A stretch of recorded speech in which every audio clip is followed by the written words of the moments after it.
For an online lead that has not responded to calls, texts, and emails, how do we effectively generate some buyer-seller curiosity to develop a relationship if they're not responding? Like what when do you give up? How many times do you reach out? What does that process look like to get them to respond? I'll hop in here.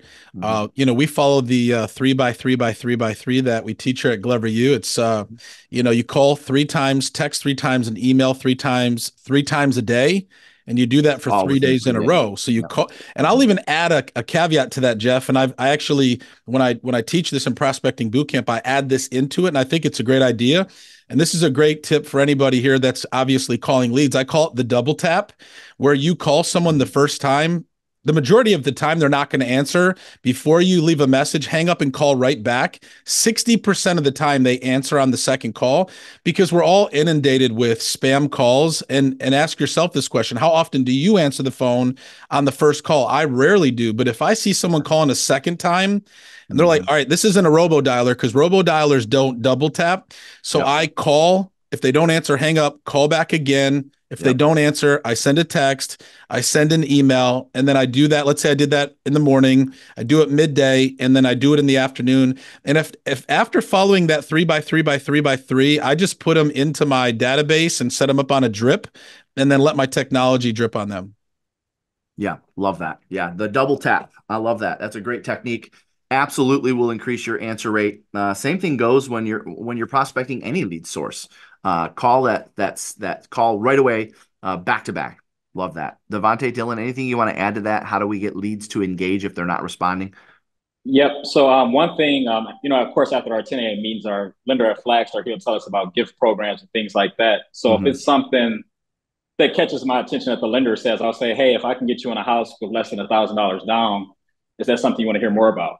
Hmm. And then normally they'll say, how can you do that? Or yes. So that's just a way to, get a buyer lead off the fence. Yeah. Okay. So Yeah. taking a different angle and getting a mortgage company or getting your lender involved. All right, Yeah. Dylan. Good. Anything you want to add to that, Dylan?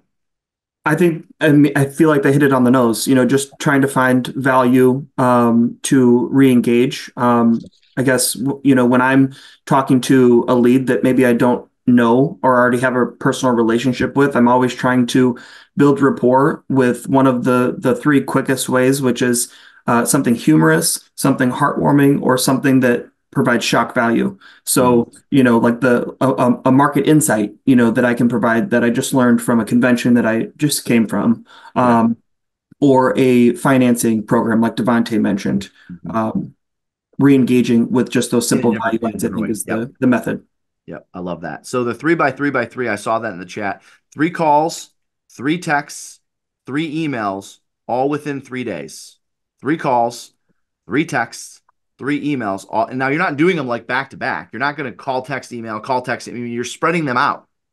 All right. You're trying the morning, you're trying lunchtime, you're trying the afternoon. 3 calls, 3 texts, 3 emails, all within 3 days. Essentially 9 attempts, 9 reach outs in the span of 3 days. And by the way, for anyone that thinks that's obnoxious, or for anyone who thinks that's a lot, the most recent study that was done, I think it was 3.5 years ago, on thousands of internet leads around the country, found that the average consumer responded to the fifth reach out, not the first, not the second, not the third, not the fourth, the fifth. So that's why we follow the 3 by 3 by 3, and it's something that we've been teaching for several years now.